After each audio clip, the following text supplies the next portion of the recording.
And welcome back, my friends. I am Brian. You are Chords and Notes Nation. Thank you so much for joining me wherever you are, whenever you are. Today we have My Dying Bride with The Dreadful Hours, the title track from the album.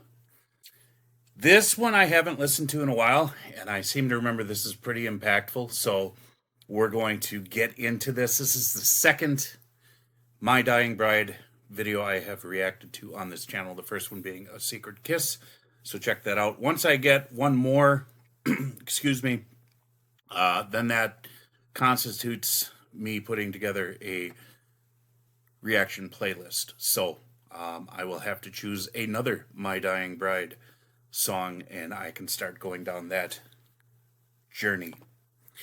All right, folks, it has been a long time since I heard this one, but let's get started.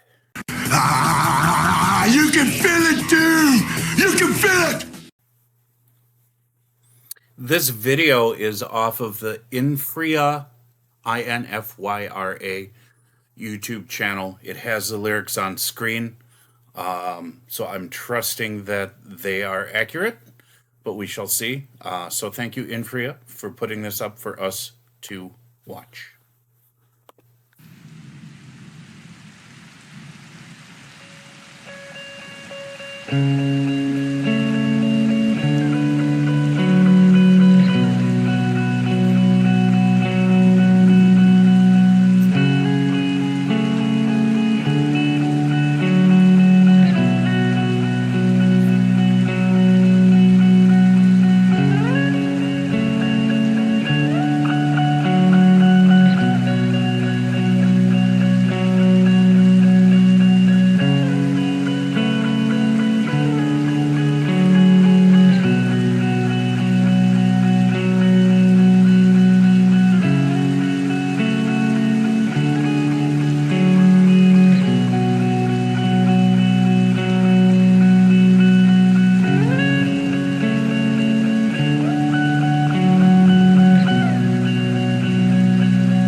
So sad.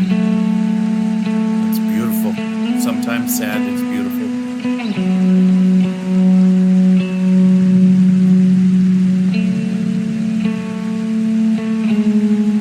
But I don't like what I'm seeing on the album cover. It's probably telling a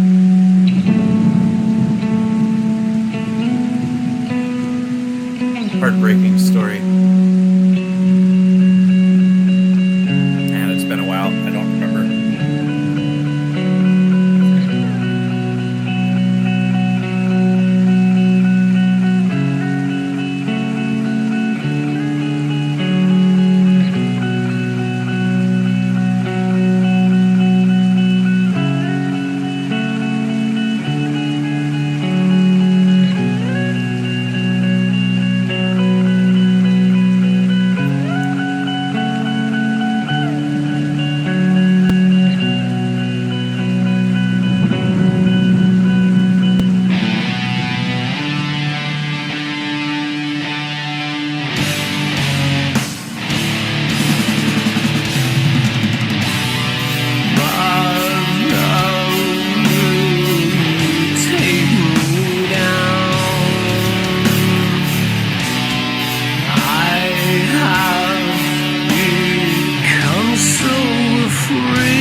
Trying to look up some information here.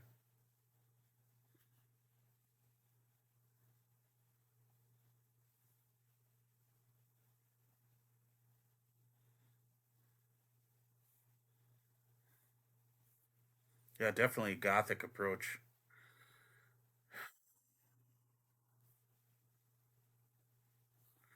Let's see what I can find. Because I'm curious whether this has some sort of grounding in uh, uh, maybe not a personal experience, but if it's grounded in something.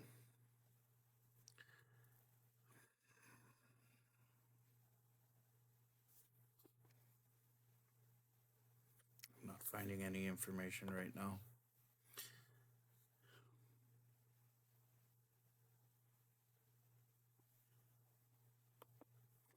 Let me try this. So yeah, doom death metal. Of course it is. Um, you know, I'm just finding stuff that's just giving me basics about the album. Um, it's a sad song, and it's one of those types of artistic creations that has me on the fence because I love music so much as a vehicle of expression, but I love it when it's used in a positive way. Now, I'm not saying this was used in a negative way, but it's talking about a terrible thing. And that's why I wanted to know, is this relatable to one of the band members' experience? You know what I mean? Obviously, the boy was killed by his father, so it's not a personal experience that way, but they may have known someone. They may have, whatever. Or did they generate this story to reflect uh, the darkness of the human spirit when it falls into darkness, the human soul? Now I don't know if this was a concept album. For context, this is from the Encyclopedia Metallium or Metallum. So they've been producing doom death metal since the early 90s with a gothic twist since the second release, where the album the opener for the but this album brought My Dying Bride back to a more classic doomy sound. Yeah, absolutely. The opener for the album was a bit underwhelming. The vocals just sounded. My Dying rectified that with the succeeding track, "The Raven and the Rose," which details a teen murder driven by jealousy. The riffs are okay. Um,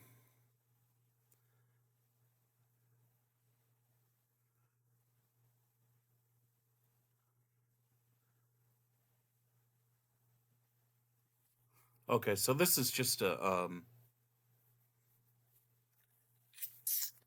review. It's not really telling about the context of the song, but it sounds like a lot of the songs deal with the same type of gothic doom death type stuff, and this could just be a fictitious creation to sort of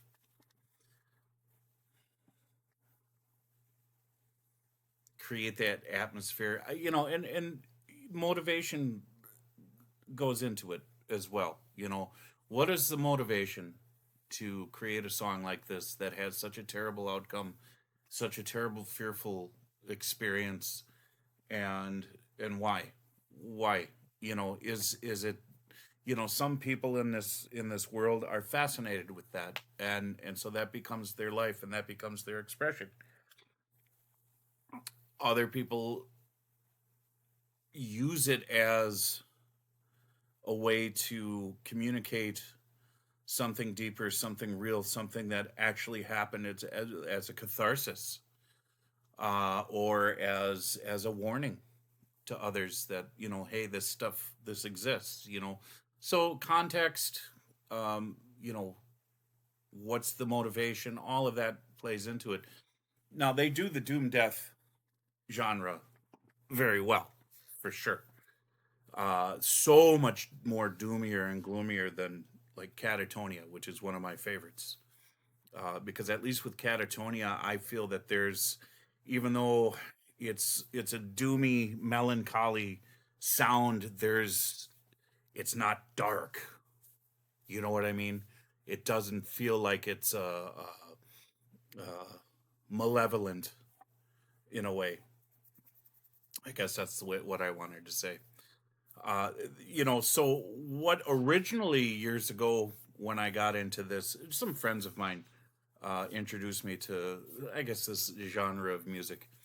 And even now, today, listening to this again for the first time in a long time, it's the simplicity of the composition as far as what they're doing with the guitar.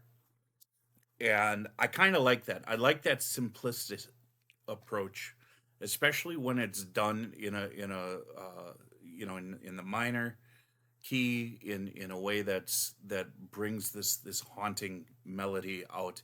That I like. I like that. And you can paint whatever picture you want with that, but it's going to give you this sad undertone.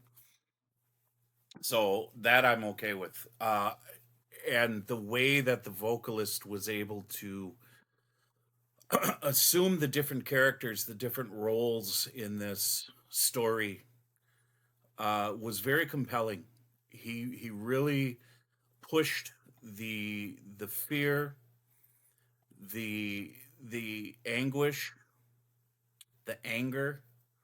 I mean, this is an artistic piece, and I can appreciate it for what it is.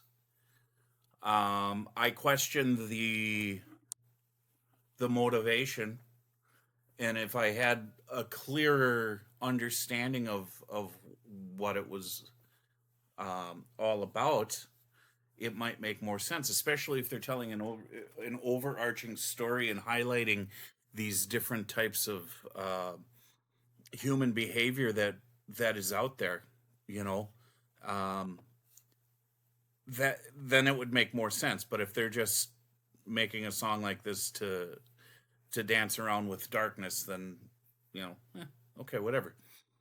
But I still enjoy, uh, cautiously, consciously, I enjoy the music, and I'll look further into them for sure. I'm not threatened by it anyway. It doesn't conflict with anything. Um, but you have to use wisdom and discernment whenever you're digesting things that are way different than what you're used to. You know. So, anyways, that's all I have for this. But again, I will continue. So, God bless you guys. Jesus loves you. Love one another. Take care of one another. And I will talk to you in the next video.